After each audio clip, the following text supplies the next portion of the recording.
Special Wild Card Weekend Playoff Edition. And yes, I got a lot of stuff in mind today. We're going to talk about football, things that happened on the weekend. Asking what's happened. I've been watching football since literally Thursday during the college games. I already addressed that a couple days ago. Today is NFL. I'll probably double back around to college football next week. And then we'll start talking about college basketball now, soon too. I think I'm doing somewhere between the Michigan game and the Nebraska game, or right before the Nebraska game. That's coming up shortly for college basketball. For the men's side, I actually will do some of the women's stuff. But let's get into this. Oh, this last NFL stuff this weekend. I'm just waiting for my notes to pull up. The stuff will pull up here. I wanted to make sure I check the scores and get my reference points together here. You like to if I get on camera, but I figured today we'll just get this thing done. Right? Right. Okay, here we go. We're gonna go all the way back to the Saturday afternoon game, Rams and Panthers. And a couple things I have to say: the Panthers do give you a heck of a fight. I don't know their way to win a championship yet. They thought maybe should a regular championship in the playoffs, but I have to give them credit. They impressed me.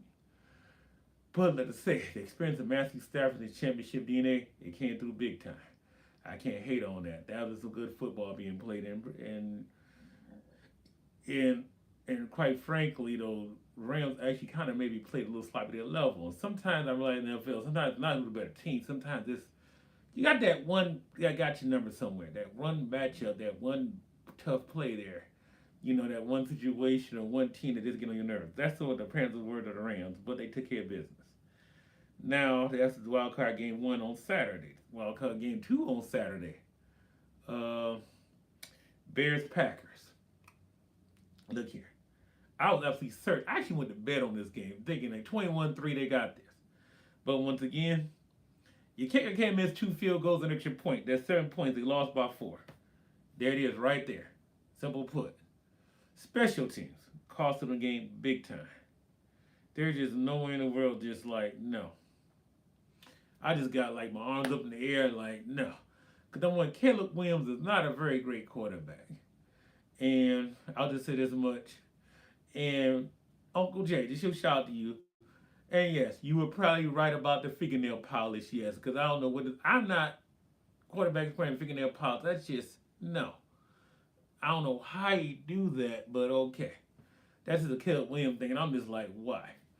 And my thing with that is, there's just no way in the world that now we're gonna have kids in Chicago here playing high school football, probably booking nail appointments and paint their fingernails. That's just gonna drive me absolute bananas. Hey, what's up, people? I see some IG and YouTube people chiming in today, but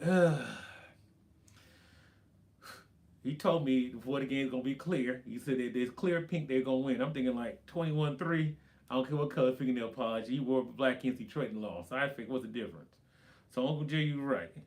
Now a couple things. I'll get back to him in a minute. And in this whole thing about the fingernail polish thing, this is gonna go to this week's matchup against the Rams. I'll talk about that shortly. But we'll move on now. Bills Jaguars. The Bills. Look here. Jacksonville is actually a formidable opponent. I can't put them the rest of the bet. They haven't won the division, but Buffalo showed Josh Allen and the further AFC version of the tush push. And it's like they pushed and they did it and they got another touchdown again and they just like 10-yard run. Well, they got a 10-yard run on fourth and short and they got tush push. They got in. You know, Jacksonville tried to help. They just don't have quite enough to take care of business. Jacksonville might be good a little further down the road. That wouldn't surprise you that much. Now, here goes the game that's probably one of the most surprising games, too, to me. The second game on Sunday, Eagles and 49ers. 49ers with injuries, guys out, top receiver out, doggone, the tight end tears his Achilles tendon halfway through the game. And their defense has no pass rush. But yet, somehow, they stopped Jalen, put a hurt on Jalen Hurts and stopped them from going no further in the playoffs. So, yes, I give them their props on that. Because I had the doggone 49ers written off for certain. But they won 23-19. And they actually held off the Eagles with no really defense. I don't know what they're gonna do against the Seahawks, who don't want to see who they play next. But okay. Game number 2 Sunday, Chargers Patriots. My goodness, this is probably the second most defensive.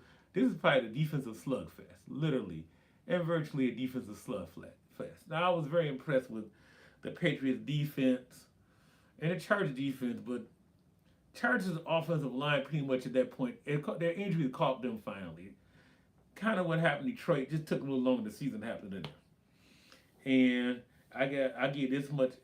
Drake May, I mean, he took off, did he had to do, got his runs, got his few yards in, did he had to do, and I'll give him his props there. I'll give him absolute props. And that was actually a pretty decent game, but that was a defensive struggle. And speaking of defensive struggle, the Monday Night Wildcard game, like I told everybody, I've been telling all week. Well, Uncle J313, I get a shout out about the fake nails about Caleb Williams, your prediction on that. But your prediction, the Steelers going to the Super Bowl. Yes, oh yes, I'll wait with this one last and least. Your prediction, the Steelers going to the Super Bowl.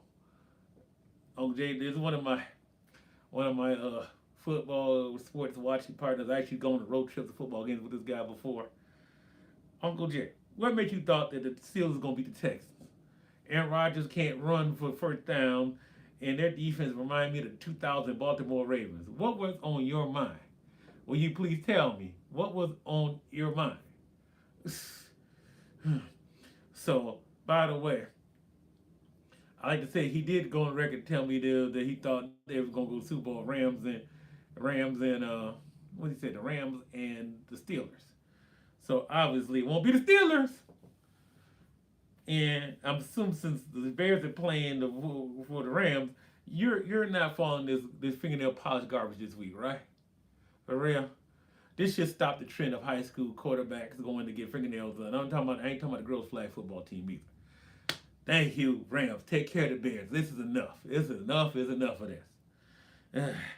So basically, in case you wonder, I'm thinking about the divisional round. Yes, Broncos Bills Saturday. I don't know. That's a toughie. That's a toughie. Broncos Bills Saturday. That's a toughie. I don't even know what to say. Like that's like cut like a muffler.